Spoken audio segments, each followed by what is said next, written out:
Pete's Pigskin Previews spotlighting 80 area high schools from 6-man to 6A as we get ready for the high school football season. Pete's Pigskin Previews are brought to you by Wayland Baptist University and Raider Pump and Supply. All right, Coach, first remind us how Smyer finished up last year. We finished 2-8. We're 1-4 in district. We had a chance to make the playoffs at the very end. We had a game against Plains. We played them on a Thursday in the afternoon, if you remember that. And it was a really close game. They ended up winning at the end. So had a bunch of competitive games. So we're trying to build on that this coming year. And just having been so close, I mean, do you see the kids extra hungry? Yeah, so we return a lot of guys, and so that helps too. A lot of guys that got a lot of experience last year. They're more inexperienced, obviously, by definition last year. And so that brings some excitement. It brings some comfortability, if that's a word. And so, yeah, you know, even coming out here during our workouts, you can see it with the kids.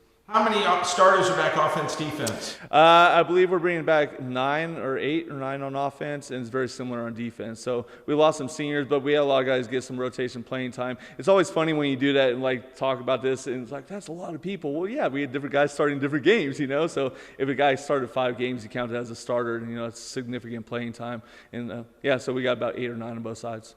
When you look out on the field, how do the Smyer Bobcats look out there this year? We have a bigger offensive line.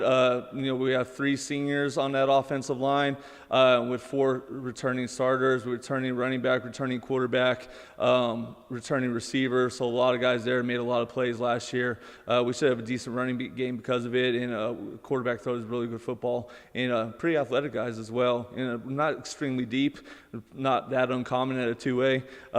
But you know, you can't have many injuries, but it got a lot of guys going both ways too, which becomes a challenge when you play those really good teams where they have enough numbers, where they have guys playing one way.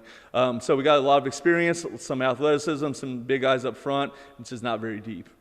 Talk about non-district. Not as we play a decent non-district schedule. We try to set it up for a good reason. We're just talking about Kobe Emery. We played Crosbyton that first game, and so it's kind of funny how that works out. We've known him for a couple years.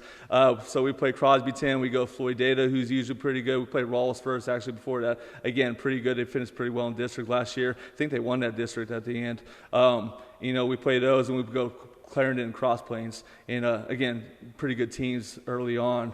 In non-district, and we do that to try to challenge ourselves, and we want to compete, we want to win those games, and we think we have a chance, and we're competitive most of those games for most of the game, and trying to turn that tide just a little bit this coming year. And how do you see district looking? A lot of evenly matched teams, and again, you can see that you make a couple of major mistakes in games, and that, you know, that 1 or 2 mistakes that cost you that game.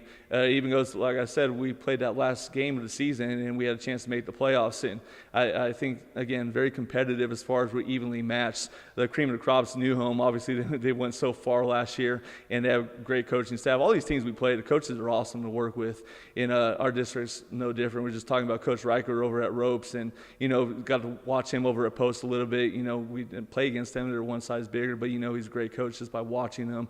Coach Minahara is over at Seagraves, and, you know, we think we have a good staff too, and that's part of the fun competition. The kids trade in and out every year, and a lot of the staff stay the same as much as possible in this area as we've seen the last couple of years, and you know, it makes it fun. It makes it very competitive, very fun, with New Home probably being the class in our district. What are the goals this year? You know, you try to think of, you know, we want to be the best. You know, that's the goal every year. It's not just in our district, but, you know, the state, because you want to challenge yourself. And I think there's a lot of lessons you learn when you do challenge yourself. And so if you don't set goals high enough, that you may be selling yourself short. That being said, you know, genetics play a difference. Makeup makes a difference as far as who you have on your team. And so that's got to be something you focus on every day. Like every day, can we try to be the best version of myself today? And when you maybe fall short, sometimes you're sick, all those things, can you still try to improve your average? And you got to make that the focus. And it's hard sometimes with teenagers. Focus is a big thing, right? But adults have that too, in our world today especially. Can we focus on being our best today, being the best today, so that way we can try and raise our average?